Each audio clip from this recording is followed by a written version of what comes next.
प्रिय छात्रों, good morning. विषय कोड 2010 पर्यावरण विज्ञान के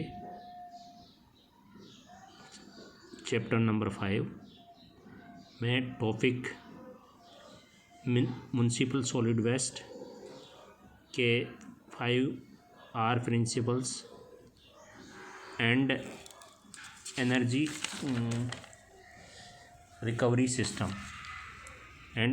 रिकवरी सिस्टम में आपका स्वागत है। जैसे पालिका ठोस अपशिष्ट MSW को रिसाइकल या पुनर्चक्रित करके पुनः प्रयोग किया जाना चाहिए, लेकिन 5R सिद्धांत के अनुसार यदि संभव हो तो पुनर्चक्रण रिसाइकलिंग से पूर्व 4 कार्य और करना चाहिए। मना करना, रिफ्यूज पहला है।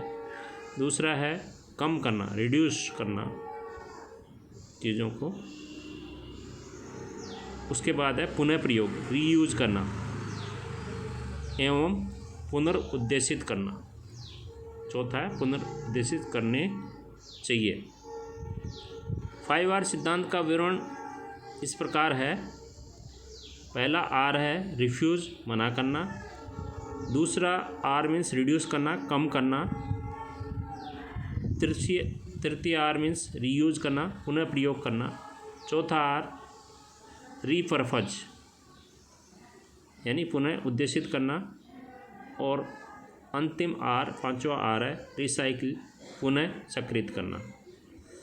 तो इनके बारे में विस्तार से चर्चा करेंगे। रिफ्यूज, मना करना, ये 5R सिद्धांत का प्रथम घटक है या स्टेप है। इसके अंतर्गत ऐसे पदार्थों एवं वस्तुओं के उपयोग के लिए मना किया जाता है जिन्हें पुनः प्रयोग, रीयूज एवं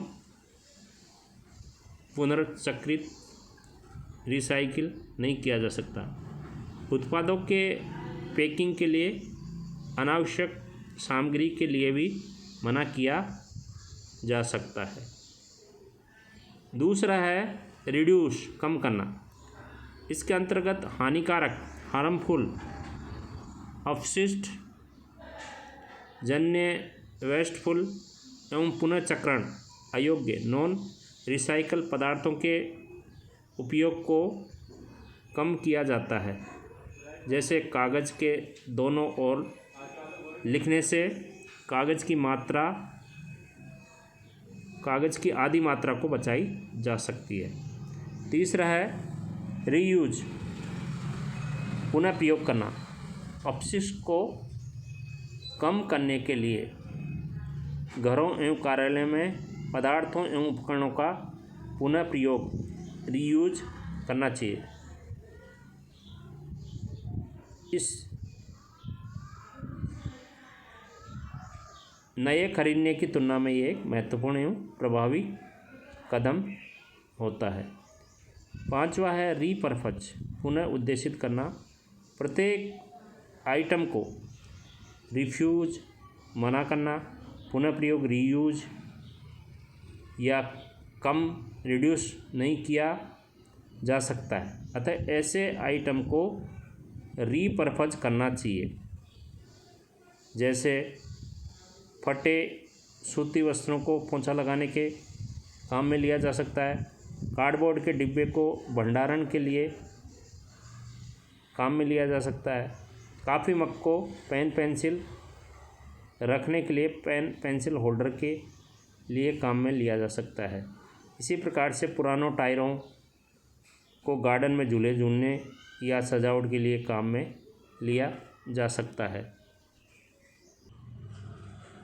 5R प्रिंसिपल का लास्ट पॉइंट है रिसाइकिल, पुनर्चक्रण। उपरोक्त सभी कार्य करने के बाद हमें रिसाइकल के विकल्प को चुनना चाहिए।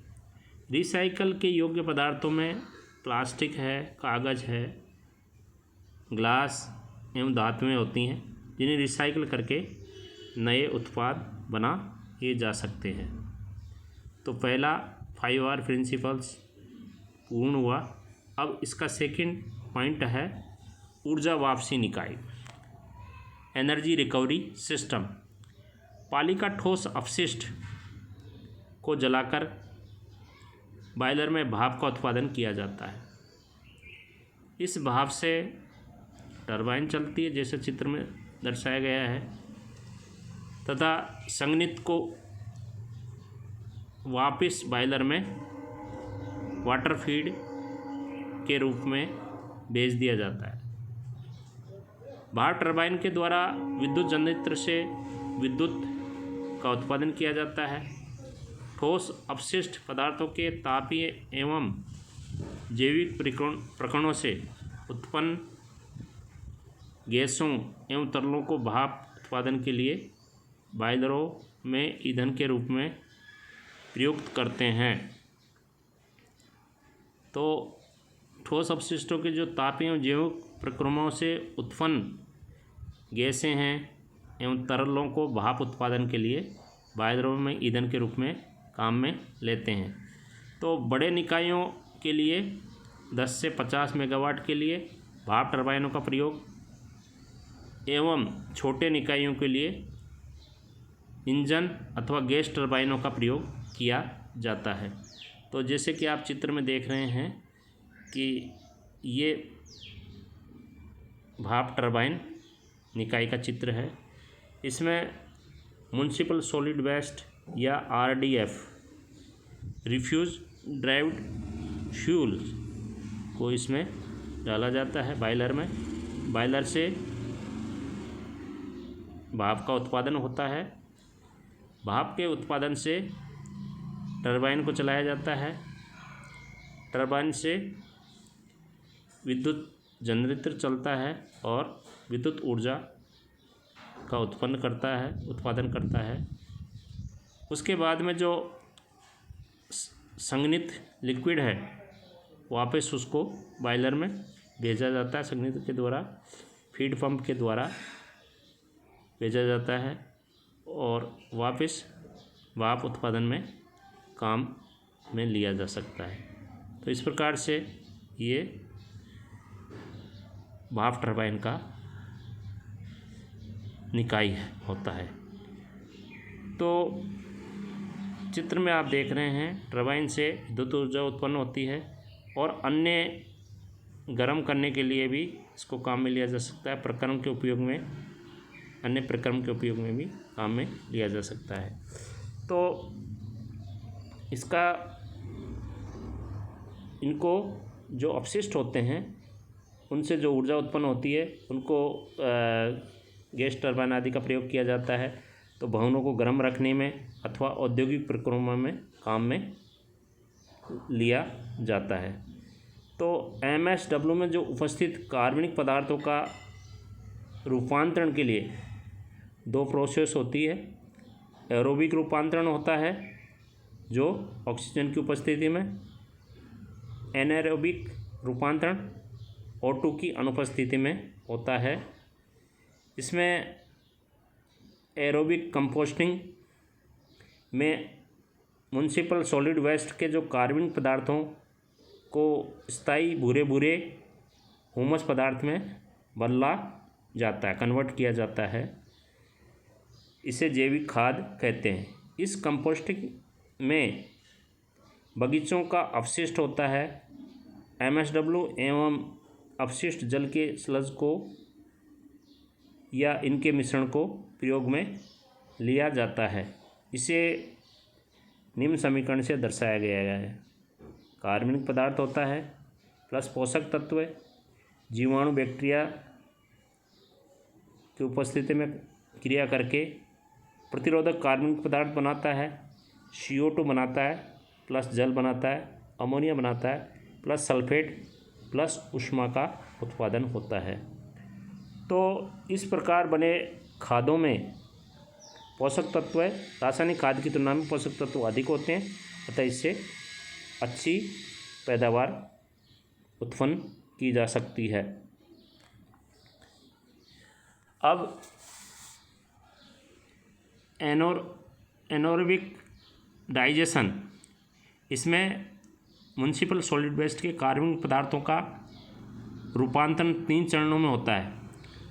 प्रथम चरण में उच्च अणुभार वाले पदार्थों को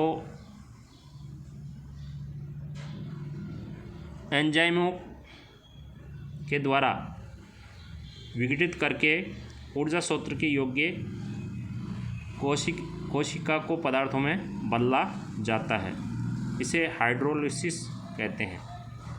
दूसरा चरण होता है, प्रथम चरण के जो उत्पादकों को जैविक रूपांतरण द्वारा कम अणुभार वाले पदार्थों में बदला जाता है।